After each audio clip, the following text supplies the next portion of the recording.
اللہ میری دوڑ تیری طرف ہے، چاہے میرے کام مخلوق کے راستے سے بنا یا براہ راست بنا، میں ان مخلوق اور میں محتاجوں کی پلٹن کے پیچھے نہیں چلتا۔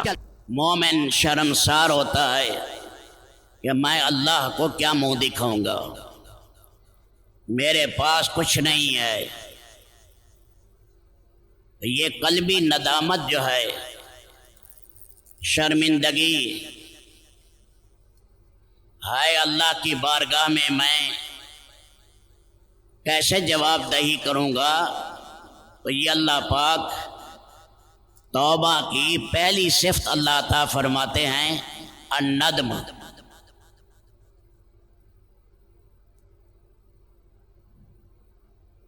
گھٹن ہو جائے طبیعت میں کہ میں نے زندگی ضائع کر دی، جوانی ضائع کر دی، اپنی بڑی عمر کا حصہ میں نے ضائع کر دیا۔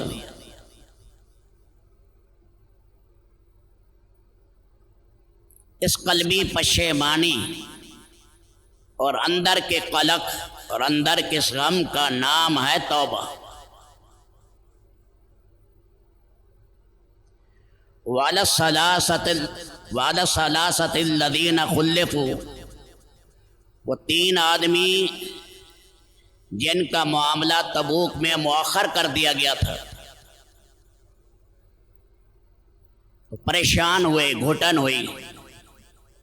فرمایا حَتَّى ضَاقَتْ عَلَيْهِمُ الْأَرْضُ بِمَا رَحُبَتْ، کہ سارا مدینہ ہم سے بول نہیں رہا، اللہ کے نبی نے بائیکاٹ کر دیا، سب کے لیے زمین کشادہ ہے لیکن ہمارے لیے زمین تنگ ہو گئی، میری جان جا رہی ہے، اسی حال میں میری موت آ گئی، میرا معاملہ اللہ سے صاف نہیں ہے، تو میں اللہ کو کیا منہ دکھاؤں گا؟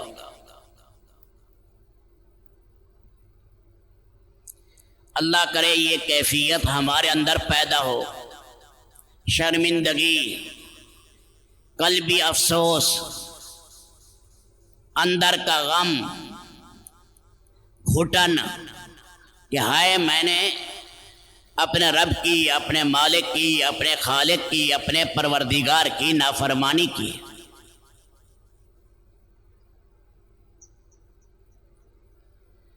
بیٹا کے اوپر باپ مہربان ہو، پھر وہ بیٹا نافرمانی کرے تو بعد میں اسے قلق ہوتا ہے، افسوس ہوتا ہے کہ میں اپنے محسن کی میں نے نافرمانی کی ہے۔ اس لیے اللہ تعالیٰ نے قرآن کریم میں کئی تاکیدیں لگا دی، وَلَا تَقُلْ لَهُمَا اُفٍّ وَلَا تَنْهَرْهُمَا وَاخْفِضْ لَهُمَا جَنَاحَ الذُّلِّ، ارے یہ تیرے بوڑھے ماں باپ ہیں، انہیں ان کے مزاج کے خلاف بات نہ کرو، چبھتی ہوئی بات نہ کرو، تواضع کے پر بچھا دو، دعائیں کرو، ان کے ساتھ سخت لفظ نہ بولو، اس لیے کہ محسن کے سامنے اس قسم کی بات مناسب نہیں، اور اللہ سے بڑا کون محسن ہوگا؟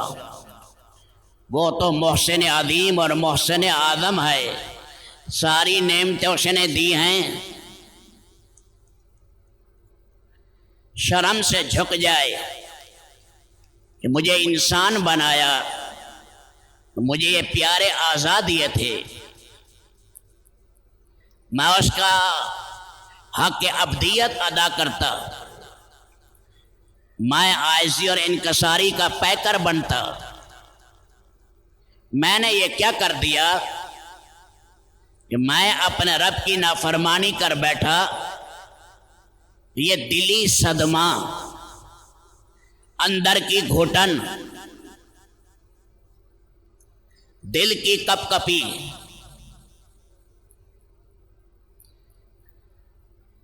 اندر جو ایک آگ لگ گئی، گھٹن ہو گیا، میری نبض ڈوب رہی ہے، میری جان جا رہی ہے، میں نے ساری کائنات کے مالک کی نافرمانی کی، مجھ سے بڑا مجرم کون ہوگا؟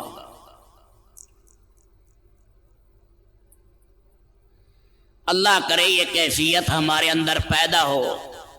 یہ نہیں ہے زبان سے توبہ توبہ ہے، دل میں نہ گھٹن ہے، نہ شرمندگی ہے، نہ قلق ہے، نہ اضطراب ہے، ڈر لگتا ہے کہ توبہ نہ ہو کہیں استہزاء نہ بن جائے۔ رابعہ بصریہ فرمایا کرتی تھی کہ استغفارنا یحتاج الی استغفار کثیر، ہماری توبہ ایسی ہے کہ توبہ پر توبہ کرنی چاہیے، ہم نے توبہ نہیں کی۔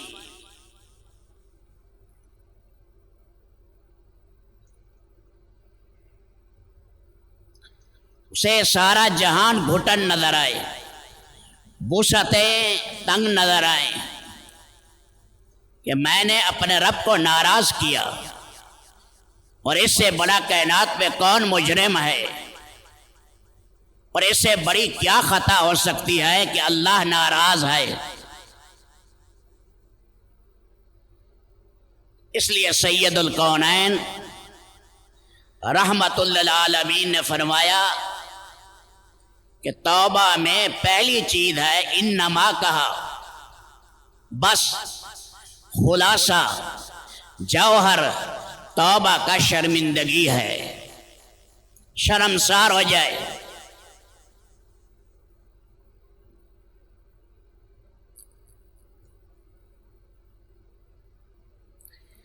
اسے کہتے ہیں توبہ نصوح۔ یا ایھا الذین آمنوا توبوا الی اللہ توبۃ نصوحا۔ توبہ نصوح کیا ہے؟ نصوح کا لفظ اگر نصیحت سے ہے، اس کے معنی خالص توبہ جس میں ریاکاری نہ ہو، نام و نمود کی توبہ نہیں ہے۔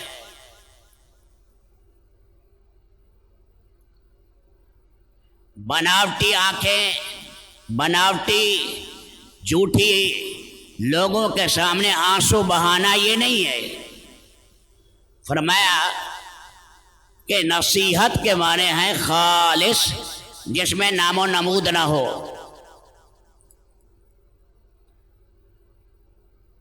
توبہ نصوح۔ اور دوسرے بعد حضرات نے فرمایا یہ نصوح نصاحت سے ہے۔ نصاحت کے معنی سینہ، کپڑا پھٹ گیا ہے اس کپڑے کی سلائی کرنا۔ میرا اور میرے رب کا تعلق تھا، نہ اب میرے معصیت کی وجہ سے میرا اللہ مجھ سے ناراض ہو گیا، ابدیت کے دامن کو میں نے پھاڑ دیا، میں اس کا بندہ تھا اور اس کے سامنے مجھے سرنگو ہونا چاہیے تھا، تو وہ ابدیت والا تعلق پھٹ گیا۔ تو توبہ نصوح کے معنی ایسے آنسو بہائے جائیں اور ایسے تڑپ سے اللہ سے دعا مانگی جائے کہ دوبارہ تعلق قائم ہو جائے اور ابدیت کا جو دامن ہے اس کی سلائی ہو جائے، اور واقعی وہ معبود ہے، میں اس کا عبد ہوں، اعلیٰ درجے کی توبہ ہو۔ یہ ہر ایک کا اللہ کے ساتھ معاملہ ہے۔ کبھی آدمی دعا مانگ رہا ہے سحری میں، اور کبھی افطاری میں، اور کبھی تنہائی میں۔ تو یہ جوہر اللہ ہمیں دے دے کہ ہمارا قلب نادم بن جائے، ہمارا دل رونا شروع کر دے۔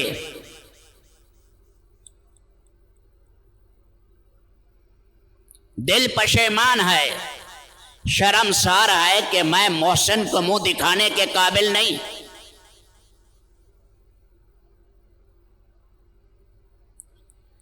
دوسری چیز آقا علیہ السلام نے فرمائی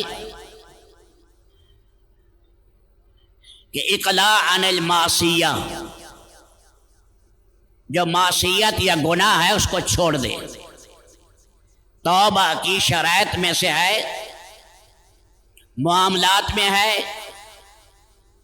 کاروبار میں ہے، زندگی کے اور شعبے میں ہے، تو معصیت سے ہٹ جائے، معصیت پر قائم ہے، معصیت پر جمع ہوا ہے، یہ استہزاء ہے، یہ توبہ نہیں۔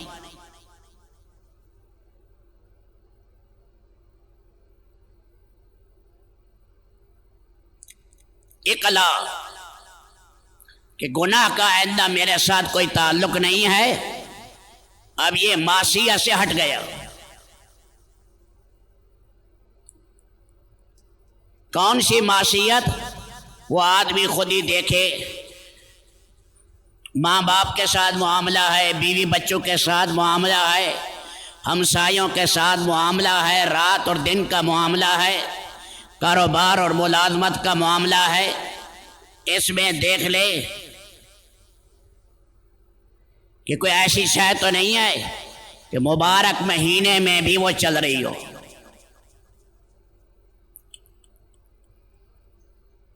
رمضان میں دعائیں بھی مانگ رہا ہے، حرام بھی لے رہا ہے، حرام کے پیسے لے کر اس کے پکوڑے بھی شام کو کھا رہا ہے،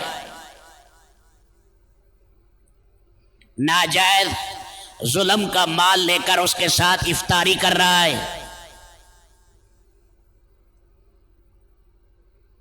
اس لیے خود سید الکونین نے فرمایا اگر گناہ نہیں چھوڑنا تو فرمایا روزے کا کیا فائدہ۔ اللہ کے نبی کہہ رہے ہیں روزہ تو آیا تھا گناہ چھوڑانے کے لیے۔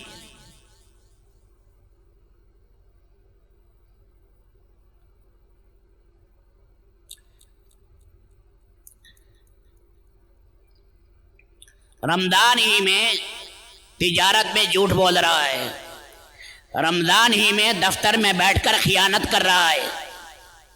گناہ تو گناہ ہی تھا، لیکن رمضان میں اتنی دلیری اور اتنی جرت کہ اللہ کے سامنے رمضان المبارک میں اللہ کے سامنے معصیت کا ارتکاب کر رہا ہے۔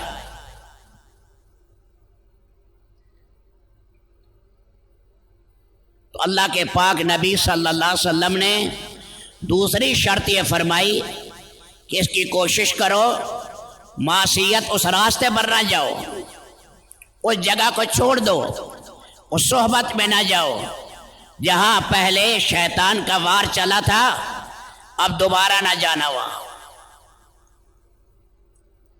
تیسری چیز آقا علیہ السلام نے فرمائی کہ اللہ یعود الیہا عزماً جازما، پکا عزم کرے اب اس معصیت کے راستے پر موت تک میں نہیں چلوں گا، جو چل چکا، اب یہ ہے اللہ پاک کی نافرمانیوں میں اب دوبارہ نہیں چلنا۔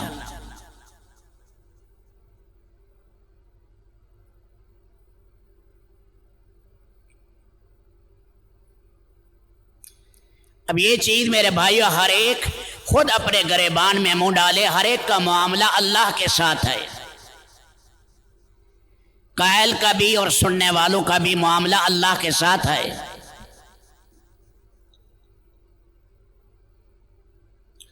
غیر رمضان میں جیسے بدتمیزی تھی ماں باپ کے ساتھ، رمضان میں بھی ویسے ہے۔ غیر رمضان میں جیسے انہیں ایذا پہنچاتا تھا، رمضان میں بھی ویسے ہے۔ غیر رمضان پر جو بیوی پر ظلم ڈھاتا تھا، رمضان میں بھی ویسے ہی ہے۔ فرمایا پکا عزم کرے کہ اللہ میں اس راستے پر نہیں چلوں گا، آخر اتنا بڑا انعام جو مل رہا ہے کہ سارے لاکھوں کروڑوں پدہ مہا گناہ ملیا میٹ ہو رہے ہیں تو خالص توبہ پر ہو رہے ہیں۔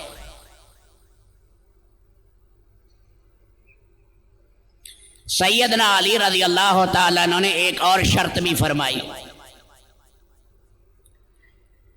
فرمایا جنہیں ہاتھ سے زبان سے ایذا دیا کرتے تھے وہ ایذائیں چھوڑ دو.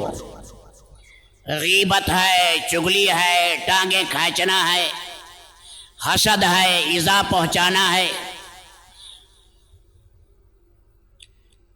فرمایا کامل مسلمان تو ارب ہا کی تعداد میں ہیں. کامل مسلم من سلم المسلمون من لسانہ و یدہ، اس کا ہاتھ اور اس کی زبان اس سے مسلمان مامون ہے، امن مل گیا.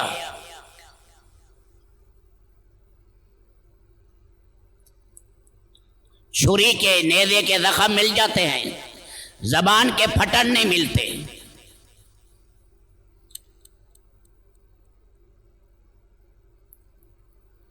بعد دفعہ ایسا اپنے استاد کو، اپنے ماں باپ کو، اپنے قریبی کو، اپنے بڑے بزرگ کی ایسی توہین کی کہ سوء خاتمے کا سبب بنتی ہے.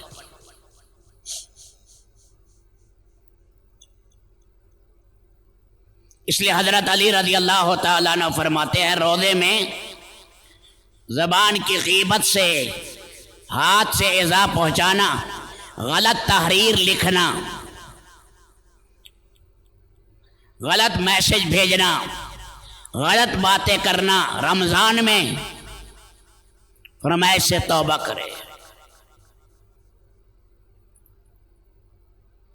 اور ایک اور چیز حیدر کرار نے فرمائی، وہ یہ ہے کہ صاحب معاملہ ہے معاملات صحیح کر لے.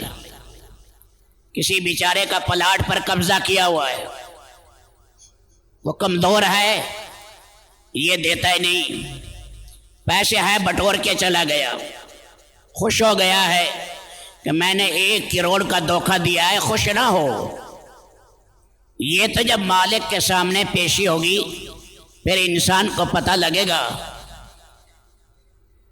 کہ میں سمجھدار تھا یا احمق تھا. اس لیے سیدنا علی فرماتے ہیں گناہ تو احمق ہی کرتا ہے، سمجھدار تھوڑا کرتا ہے. مال جو لے لیا ہے آخرت میں ساری نیکیاں اگلا لے گیا، اس کے گناہ یہ لے کے جہنم میں چلا گیا. یہ سمجھداری کا ثبوت تو نہیں ہے کہ میں نے تجارت میں اس کو دھوکہ دے دیا ہے اور میں نے فراڈ کیا، میں بڑا چالاک ہوں. یہ چالاک نہیں ہے، یہ احمق ہے، یہ سفیہ ہے، یہ بے وقوف ہے. ساری کمائی دوسروں کو دے گا، اولین آخرین کے سامنے شرمندگی ہوگی. اور ایک اور شرط بھی سیدنا علی رضی اللہ تعالیٰ عنہ نے فرمائی کہ رمضان شریف میں عبادات کی قضا بھی شروع کرے.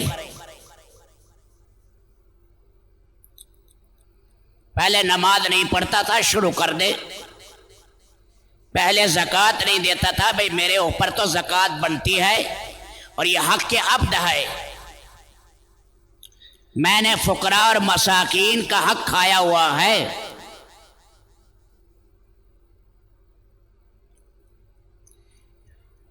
اس لیے رمضان میں اس سے بھی توبہ کرے کہ آئندہ کوئی نماز نہیں چھوٹے گی، آئندہ صاحب حق کا حق ادا ہوگا اور اللہ کا حق بھی ادا ہوگا.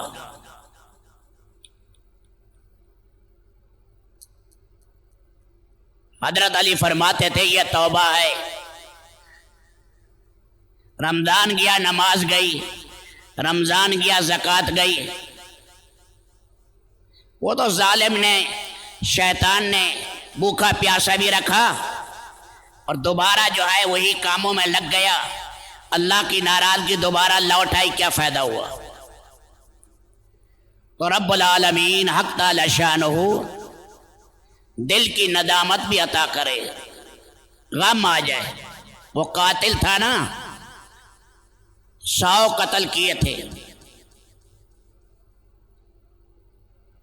تو سالم سے کہنے لگا میری بخشش ہے. انہوں نے کہا ہاں بخشنے والے تو اللہ ہیں. اللہ جسے بخشے کون ہے درمیان میں دخل اندازی کرنے والا. لیکن ایک کام کر لو، جس شہر میں بستی میں یہ ساری حرکتیں کی ہیں اس شہر اور بستی کو چھوڑ دو. اس بستی کا نام تھا کفرہ، نافرمانوں کی بستی. سارے معصیت میں لگے ہوئے تھے، جوا کھیل رہے تھے، قتل کر رہے تھے، شرابیں پی رہے تھے. یہاں چلے جاؤ، لیکن یہ قتل پھر 100 پر نہیں رکے گی، آگے چلے گا. کہ کہاں چلا جاؤ؟ کہ صالحین کی صحبت میں چلے جاؤ. آگے ایک بستی ہے ناصرہ، وہاں دین کے ناصرین موجود ہیں. وہاں اس بستی میں جاؤ گے تو آئندہ گناہوں سے بچ جاؤ گے. تڑپ تھی چل پڑا، درمیان ہی میں تھا کہ ملک الموت آ گئے. سانس نکلنا شروع ہو گیا، سکرات لگ گئی.